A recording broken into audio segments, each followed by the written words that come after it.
Hello bass family and welcome to Everything Bass. Today we're going to continue on in the series where we're learning seventh chords. Just a reminder, seventh chords are triads but with a seventh interval on top. And today we are working on the minor 7 arpeggio. For Patreon subscribers to my channel, you can go and look for the minor 7 arpeggio post and open that up and you'll see a PDF link. Just click on that and either save it to your device or print it out. And I think it'll help you with this. If you're not a Patreon subscriber, I'd really very much appreciate that you subscribe to the channel. And I'm going to try to make that subscription more and more valuable as we go along. So, minor 7 arpeggio, there's a bunch of ways we can memorize it, and that's what I'm going to try to teach you today. The first I want you to focus on is that it's a minor triad. Now, if you don't understand what a minor triad is, maybe this is the first video you've seen from this channel, you may want to pause this video, go back and watch my video on minor triads. It'll describe how to find them on the bass, how to play them, what they sound like. But in this case, I'll give you a quick reminder.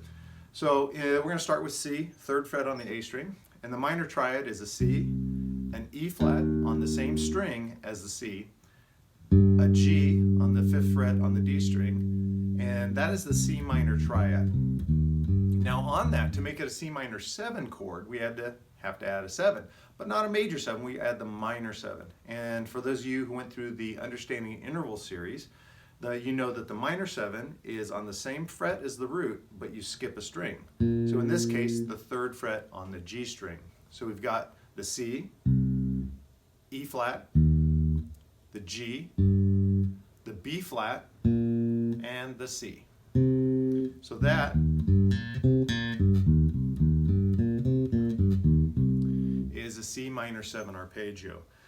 So why learn arpeggios? I've covered this before, but again, I don't know in which order you're watching the video. So whenever we learn an arpeggio, we're learning the actual chord tones. Now that's a good phrase to memorize. Chord tones are the notes that make up a chord. Seems logical. And those are kind of considered safe notes. If it makes sense, if a piano player or a guitarist, they're playing the C minor 7 chord, they're playing these notes all at once. We then, in our bass line, those are our safe notes. Those are notes we can hang on for a little bit. We can start and end phrases with them. Now, they're not the only notes we can play. We can add scale tones or chromatics to it. But it's always good to know where home base is, because you might add a note that's not in the chord that creates a lot of tension, which is what you're going for, but you want to resolve it by coming back to a chord tone. If that seems mystical, it's not, but we're going to narrow the scope of this video just to the arpeggio. Later we can get into more usage and things like that. So just right now, if you happen to be playing and someone gives you a chord chart, you're at church, they give you the lead sheet with just the chord names, and you see a minor 7 chord there, that tells you that these are the notes that are safe to play. All right. So one thing about the beauty of the bass, there's many beautiful things about the bass, but one thing is if you tune it standard, then it's very easy to move these shapes around. So you notice if you focus on my hand, here's the C minor 7 arpeggio. Now, if I want to play a G minor 7 arpeggio by playing the G on the 3rd fret of the E string, you'll notice that my actions, my physical fingering doesn't change. I just change where I start and end from. Now that goes for all over the instrument as long as there's no open strings in the pattern. So if I go to this D, 5th fret on the A string, I can play the same shape. So another good memory trigger to help you remember how to play this is look at your fingering.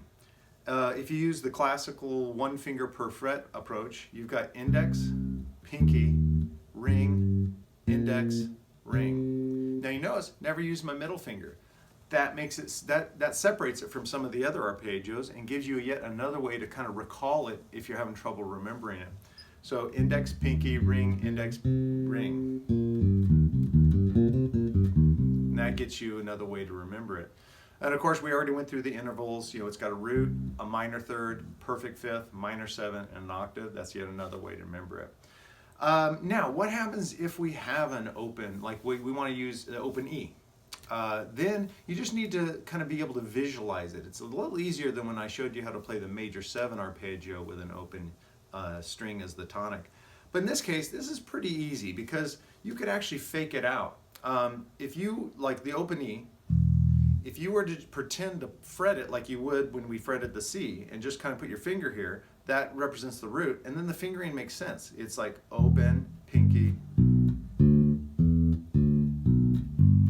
Now, do you have to do that? No. It's just so you can see the visualization. It makes it a lot easier to hopefully, play it in the open. Now, because we don't have to fret the tonic or the minor 7 because they're open, that gives us some different fingering options. In this case, depending on what you want to do with the scale, the arpeggio, you can actually play open, middle, index, open, index. Now, why I like this fingering is because I could keep going. Because right off of this E, I can still, without shifting, play a minor triad on top, an E minor triad, which is just a continuation of the arpeggio. So here is the E, the G on the 5th fret on the D string, the B on the 4th fret on the G string. So if I want to get out of that 1 octave box as I'm playing this, look at what you can do here. You got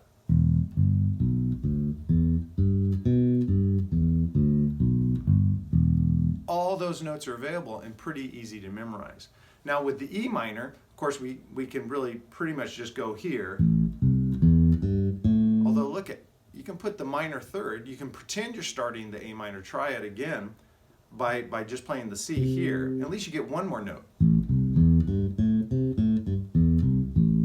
Now, of course, you can play the notes below, but I'm kind of getting a little bit broader than I like to in these videos. If you remember, if you've seen the introductory, and I bring this up quite a bit, I don't want to dilute and get too diffused with a bunch of extra add-on information. Really, what the takeaway from this video lesson is I just want you to focus on how to play a minor 7 arpeggio, both when the root is fretted or when the root's open.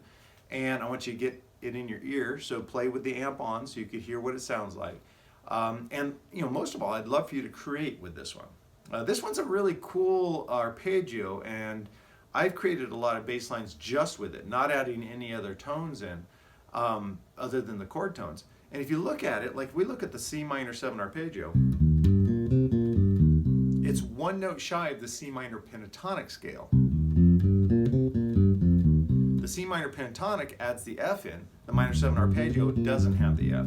So that's why I think it's really a usable arpeggio for creating a complete bass line where people don't feel like it's missing anything.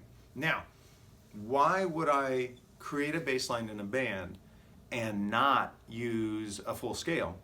There's interesting situations that come up. I've been really blessed in my life to play with some big groups. Not big as in famous, but big as in many members on stage. One of my favorite bands when I first started playing before I went to Musicians Institute was a band called Big Business. And Big Business had a full horn section, drummer, keyboard player, guitar player, bass player, singers. We put out a lot of music on stage. I noticed early then, especially since our keyboard player, she had a really great left hand and would put a lot of syncopations in her root notes, or her bass notes. I realized that, man, I could clash with her. So I try to find my own sonic space. So I would a lot of times play triads and arpeggios. So if she decided to add a major 6 on a minor chord and go more for the Dorian sound, and I was playing more of an Aeolian sound, we would clash there. But if I just took that out of the equation, it really seemed like it cleaned up and made us, it wasn't such a big dense wall of sound, and we weren't having these little minor wrecks of competing harmonies. So, and same with when I have a big choir. Sometimes, I play in churches, and sometimes there'll be a lot of vocalists on stage, 2 guitar players, keyboard player, piano player, a lot of people. I'll go to triads or arpeggios and just kind of try to find a cool way to make them sound good and still give primarily just give a great foundation so everyone else can stand on it. And I get excited about that. I know talking with some players, and when I do clinics and stuff, I'll mention this and they'll go, well, gee, why? And I was like, well, we as bass players, and there's one reason I love the bass family so much, is our job is to make the whole sound great. And sometimes that means stepping back and letting other people shine and just making sure you're creating a wonderful bed for them to lay on, if you will. And I get kind of juiced when it's like, okay, man, there's so many people playing on stage with me. I'm just going to play triads and see how good I can make it, how cool it can be. And that challenge is what keeps me interested. Another problem that it happens occasionally with bands, it happened to me a lot when I was younger, is I would get burnt out because we just played the same songs over and over again. But then meeting great players like Alexis Sklevsky, Steve Bailey, Gary Willis and stuff, and hearing them talk about, you know, what they focus on and how every time they play a song, they want to play it better than the last time they played it. Not busier, not solo more, just better. It really got me thinking about it, and it completely changed my perspective.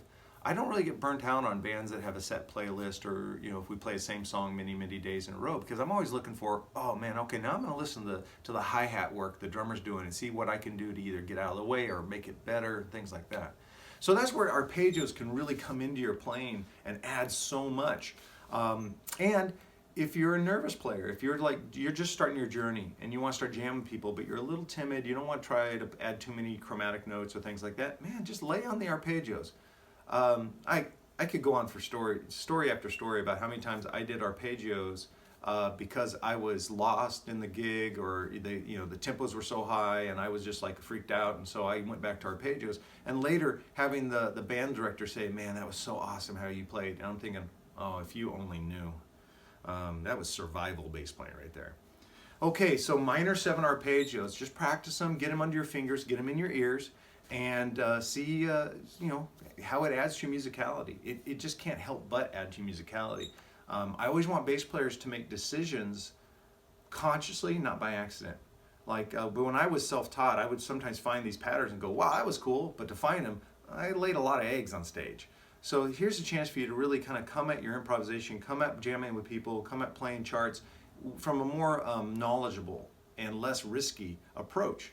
We'll get to risky later. Believe me, there's some cool ways to use other notes in addition to the chord tones. But right now, just focus on learning the minor 7. All right.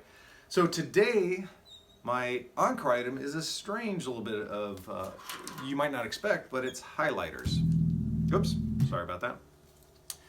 Why do I have highlighters here? Well, I was very lucky in my musical journey that after only playing bass for a couple of years in Chico, California, David Groh is a great musician. I believe he lives in Nashville now.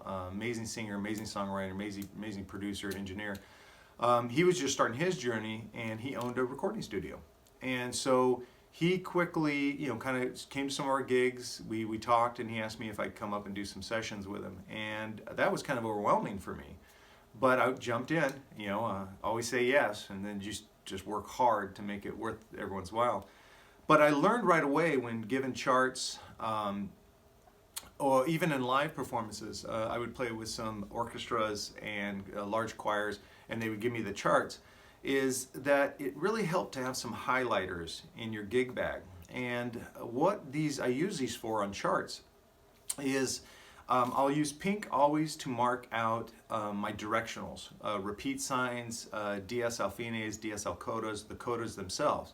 That way I don't miss them, because sometimes especially with live performances, you're really into it, you're playing, and I didn't want to blow by and forget, oh, I was supposed to go to the coda here.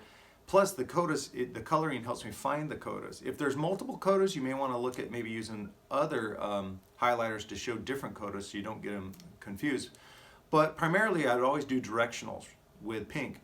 With yellow, I would do key changes, time changes. So on some of the charts, if the time changed, I again didn't want to miss it in the heat of the moment, so I would just yellow my time and key changes so that I'd be aware of them. And then green, I also had a blue, but I couldn't find it. But in the green, I would mark out dynamics, any directions that the music director gave me that were special. If I wrote anything in, I would green it. Now these were just to make sure that I acknowledged them and did what they say.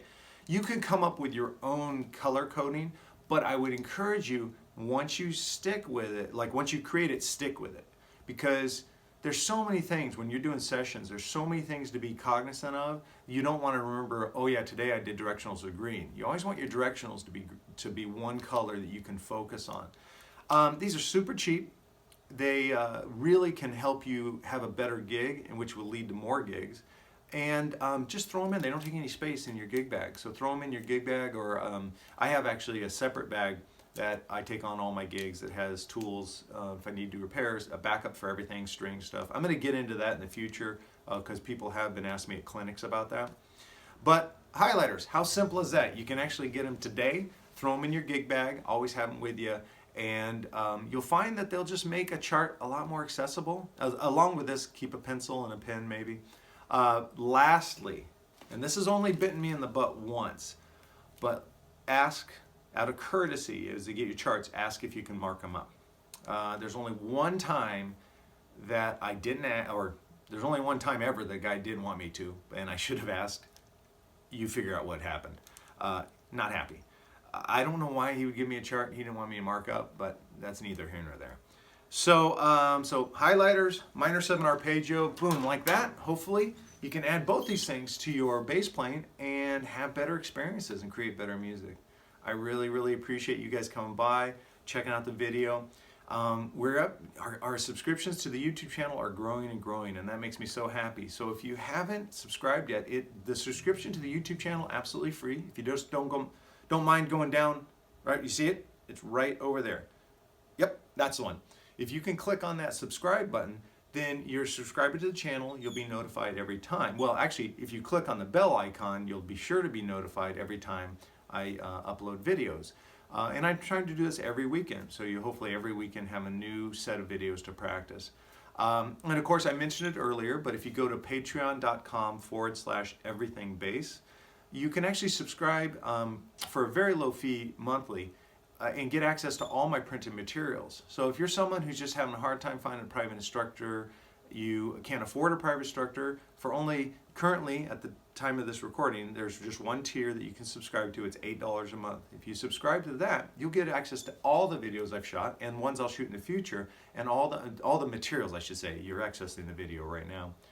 And that you can print out, put in a binder, and end up with I think a really valuable tool that you can use to just improve your musicality, become a better bassist, which is what we all want to do. Hey, thank you so much, and I will see you at the next video.